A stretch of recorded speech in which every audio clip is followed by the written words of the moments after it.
Hey guys, how's it going? Today we have a short but sweet message for you. This is your first time here. We are pumped that you're giving us a chance. Thank you. We believe Jesus is real, but many of us started to believe in Jesus later on in life. So if you're just figuring out who Jesus is and if he's real or not, don't worry about it. You're a guest here. You're going to figure it out alongside of us. So this message is called Spoiler Alert. I'm going to give you a list of some of the juiciest spoiler alerts. Don't worry, I'm not going to ruin it for you. So spoiler alert would be what happened to Thanos in Infinity War, also what happens to Iron Man in Endgame, and what Snape does at the end of Half-Blood Prince. Also, what happens at the end of Mandalorian Season 2, and who wins the battle between Godzilla and Donkey Kong. No, it's King Kong. I always get them mixed up. Do you? Most people would like to enter these movies not knowing what happens. Some movies just don't have the same impact if you know what's going to happen at the end. You can spoil movies, but you can also spoil songs. Remember when Baby Shark came out? How many times did you listen to Baby Shark before it got spoiled for you? It may have been fine the first time, but then it was everywhere. Food, that can also be spoiled for you too. I used to love fruit cups. And what my parents did is they bought this gigantic 2-liter canned Del Monte fruit cup thing, and I thought I would eat as much as I possibly could of it. I would highly not recommend doing that. You see, the fruit came out any place that it could. The canned fruit seemed to exit every possible way out of my body. So whenever I see canned fruit now, I just look at it and go, I can't do this. I can't look at it. Don't stay away. I want us to talk about, do you even care about spoiler alerts, or what are some things in life that have been spoiled for you?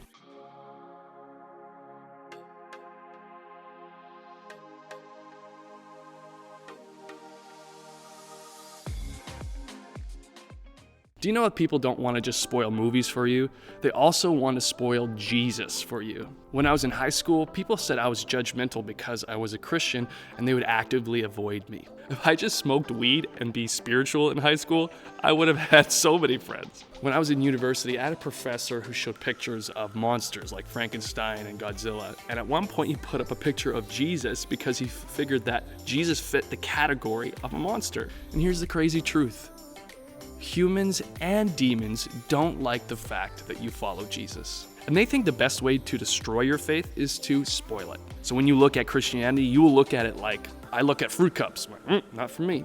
Around Easter time, if you pay attention, there's always something that tries to spoil the holiday. A lot of people just straight up mock Christians at that time. At one point, there was talk of Jesus being the first zombie. Another time, there's this movie that was released that suggested Jesus had a family and the church was only there to protect his descendants. And this year, there was a music video about Satan that got a lot of attention. I find it interesting that us as Christians experience this probably more often than other faith groups. But you probably know that's not the only way to spoil Christianity. I'd like us to talk about what do you think spoils Christianity for our world. And if you're brave enough, talk about what spoils Christianity for you.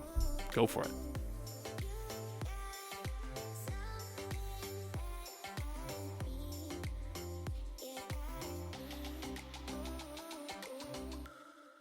Do you know that the Apostle Paul said this about Christianity? If Christ has not been raised, then our preaching is worthless, and so is your faith. It means this: if Jesus didn't resurrect from the grave, then being a Christian is the biggest waste of time. If you want to spoil Christianity, all you got to do is show that Jesus didn't rise from the dead, which most people won't touch because the evidence is just so strong for the resurrection. They rather just say, you're dumb for believing in God, or they try to tempt you with some things that you'd want to do that isn't in line with what God wants you to do. And if we're honest, sometimes we don't even know how to defend ourselves. So what I'd like to do is give you an acrostic that breaks down the logical argument of Jesus' resurrection.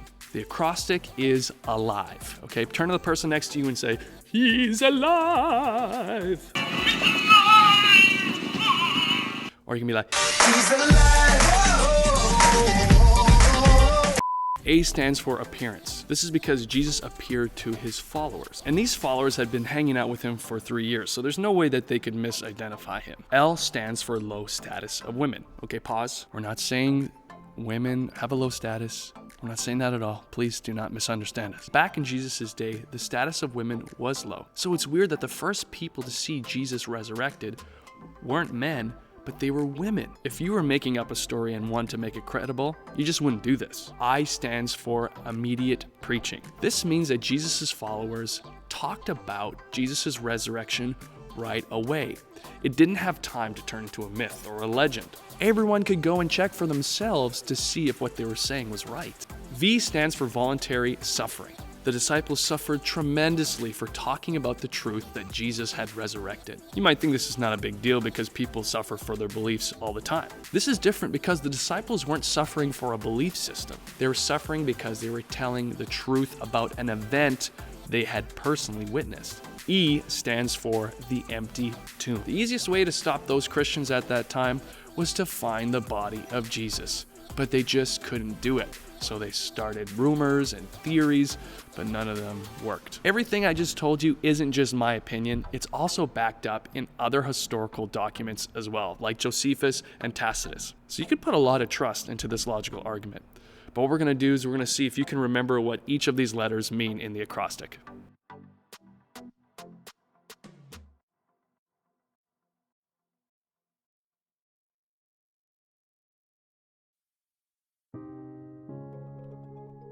You know, one of the things that breaks my heart is to see students in our youth ministry who say they believe in Jesus, but just won't trust him. They won't allow Jesus to sit on the throne of their hearts. You know, and usually something happens to those people where they feel like Christianity is spoiled to them.